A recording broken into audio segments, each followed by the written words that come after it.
Hey guys, today I'm going to be testing out a brand new set of wheels and tyres for my long jump Arrma Typhon, and to do that I'm going to be taking it down to a field to test out how they hold up, and also we're going to be able to get a rough idea of how fast the car's going to go. So in the last video with the car, I actually managed to win the Powersworth long jump competition, which is a major success for the car, but we were unable to unlock the full potential of it.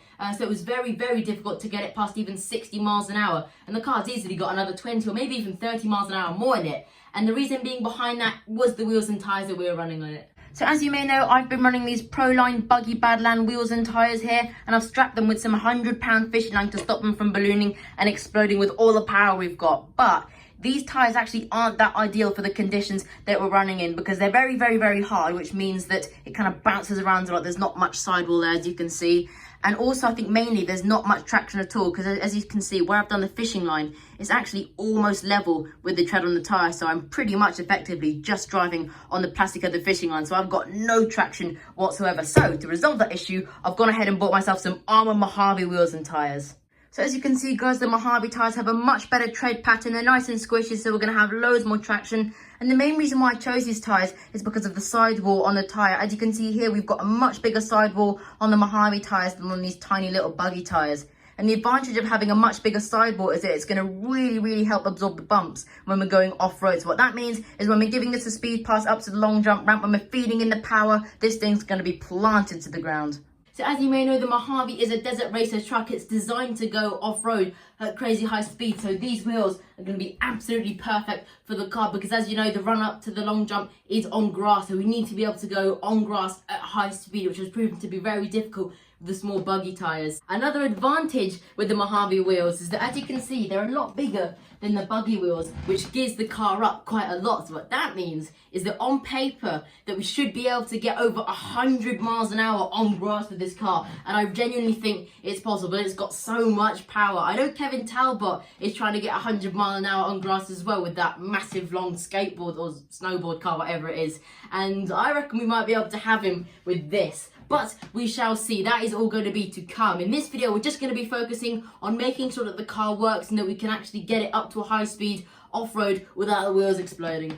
Quite a few people told me to get the Italian EXB tyres because they're belted. But the only problem with that is that they're very, very hard. And that's going to kind of cause that similar effect with what happened with these. They might be a bit slippery, and they're also going to be very, very bouncy on the car. So with the Mojave tyres, these aren't actually belted, as you can see. So I'm going to try to do a similar thing like I've done with these buggy tyres here, and use some of this 100-pound fishing line to belt them round. And I'm going to be quite careful, because the mistake I made with these, like I said before, is that I put it on so thickly that the fishing line is effectively, as you can see, level with the tread on the tyres, giving us no traction. But as you can see here, we've got much bigger knobbles on here. So I reckon if we do one, maybe two lines of wrapping of the fishing line around the grooves here, we should be okay. So I'm not going to be filming the strapping process, guys, because it's the exact same as what I've done on these buggy tyres here, and I've already showed you how I did this when I was building up the car. So off camera, I'm going to quickly strap the Mojave ones, and then I'll show you what they look like.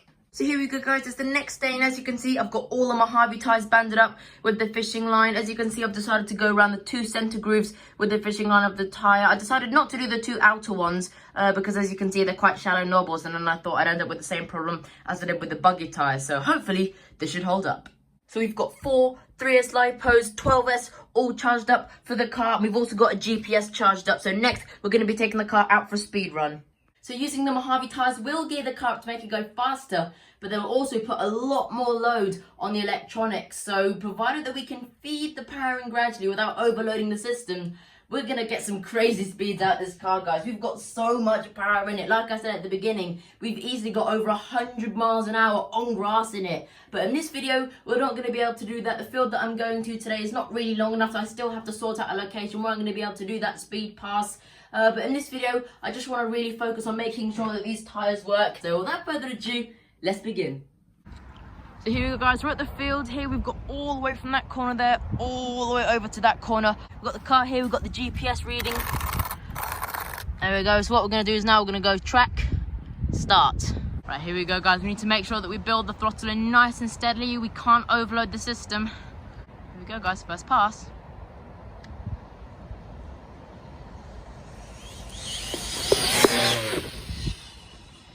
Oh my God. I think I just heard the fishing line pop.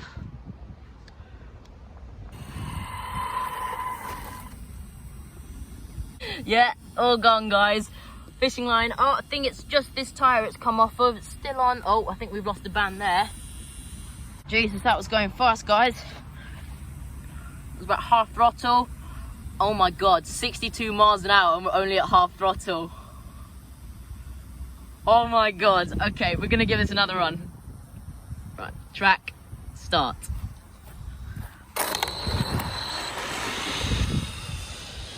Here we go, guys, next pass. Oh, that cut out there. Yeah, we've cut out. Oh, there we go. That's overloading the system. We'll see how hot it is in a second. We can't get much more than half throttle. Yeah, 61, same as before. We're only getting to about half throttle. I'm just going to quickly check the temperatures because I don't want to risk melting my electronics. I've only got the standard buggy diffs in here. And these wheels, as I showed you before, are a lot bigger than buggy wheels.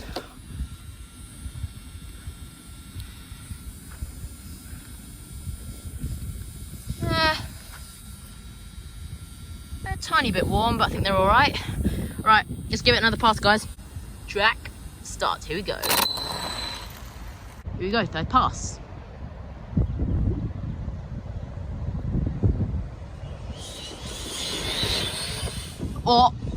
Oh, that's starting to lift, I can see it. It is starting to lift a bit, guys. Those front wheels are starting to balloon up as well a bit. Stop. Read 66. Oh my God. Guys, this thing is just crazy. Right. I reckon we can give it another pass and then we might have to let it cool down for a bit. Track. Start. Here we go. Fourth pass. Oh, that cut out there. Let's see what we got. Stop. Read 64. Yeah, guys, it's cutting. I think these wheels are quite a lot for me to ask for the electronics. You can see that there. That's definitely got too hot.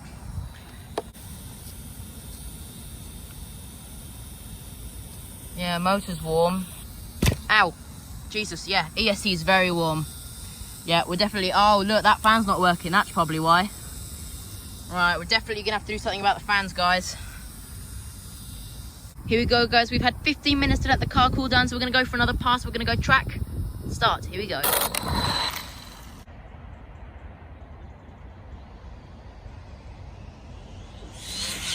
Whoa. Those front tyres are ballooning. I think we're definitely going to have to do something about those. Track. Start.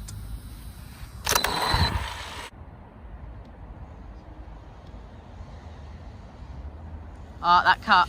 So we'll give it another 5 minutes or so to cool down, and then the next pass we're going to try it without the body, because then we can get a bit more cooling to all these electrics in here. So there we go, guys. We've cooled down a bit. We've got the GPS here. We're going to try a run without the body on.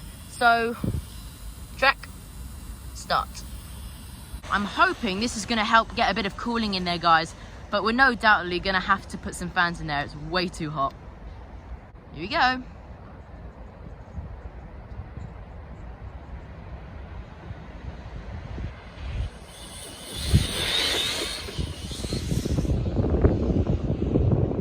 Oh, that is so fast, guys. It's lifting though, as you can see. Definitely gonna have to do something about those front tires. Oh, Kevin should be worried. This thing's an animal.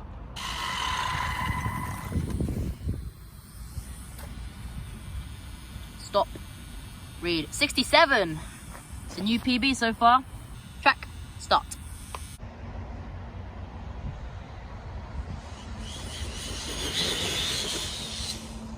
That cut. I'm guessing 63 maybe? Oh, 65 again. So around about the 65 mark so far. Just look at it go, guys.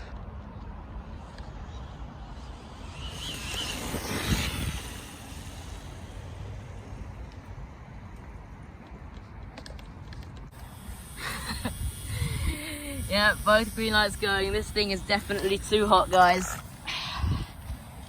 So back now, guys, and overall a major success. for both the car and the wheels and tyres. We almost cracked 70 miles an hour on grass and we were only at half throttle. Guys, this thing is such a powerful car. It's just an absolute animal. So unfortunately, we did lose all the fishing line on the front two tyres and it's coming undone on the rear tyres as well. But on the plus side, the tyres stayed perfectly glued to the rims. None of them have blown up, which is very impressive since these front tyres were actually ballooning up quite a lot. You could see that on the video. And it's going to get to the point when we're hitting flat out, these wheels are going to grow a lot and then they'll be at very high risk of exploding. And if they don't, we'll probably only be driving on a couple millimeters of tyres, which is going to make the car very, very unstable. So we are going to have to find a solution to that. But the main problem that we're going to have to find a solution to is the cutting out. So at the moment, every couple passes, the ESCs will cut out and or overheat.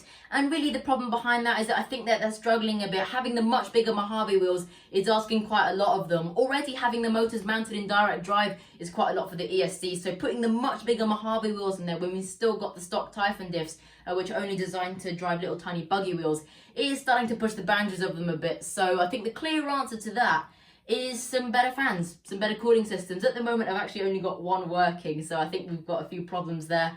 So I'm going to get 4 nice big ones ordered up for the car, 2 for the motors and 2 for the ESCs. And then hopefully that should be problem solved. But if worse comes to us, if the cooling still doesn't work and the car still cuts out, then we might have to put some bigger ESCs in there, maybe some Max 6s or so. But at the moment, I'm actually not really able to get the car past maybe half throttle before it cuts out. So I think once we've got some fans in there, that should be problem solved. But really, guys, I don't think we might have to upgrade ESCs because this is only really a car that's designed to do a couple passes at a time. It's designed to do long jumps and speed runs. You only do a couple passes. So once we've actually got some proper cooling in there, we should be able to have a chance at winding it up to flat out. And other than that, guys, the car performed absolutely perfectly. It is so unbelievably stable now. It would just go arrow straight. Before with the buggy tyres, it was waggling its tail all over the shop. But now with these Mojave tyres, we've got so much more traction. The car is just so much easier to drive. And we have so much power in it, guys. Once we wind it up to flat out and we found a big enough place to do that, we will be easily getting over 100 miles an hour on grass. I don't think that's ever been done before. And I think you guys are looking right here at the car that's going to do it. So we have got a few goals for it. We're going to be doing some long jump competitions with it. I've actually got a long jump competition this weekend that we're going to be entering with it. So there'll be a video on that very, very soon. But as you know, the main goal for the car is to break the Paddlesworth long jump record. And in the future, an official world record. And not only that, now we're going to try see if we can get it to over 100 miles an hour on grass. And guys, I'm not stopping until I get those things done. So if you want to watch all that, make sure that you're subscribed and that you press the notification bell. But for now, that tops it off for this video. I really do hope you did enjoy it. Make sure if you did that you leave a like and subscribe. If you haven't already subscribed, then make sure to do that. And make sure to press that notification bell so you don't miss any of the cool action. So that's it from me. I hope you have a brilliant day or weekend and I hope to see you all next time in the next video. Bye.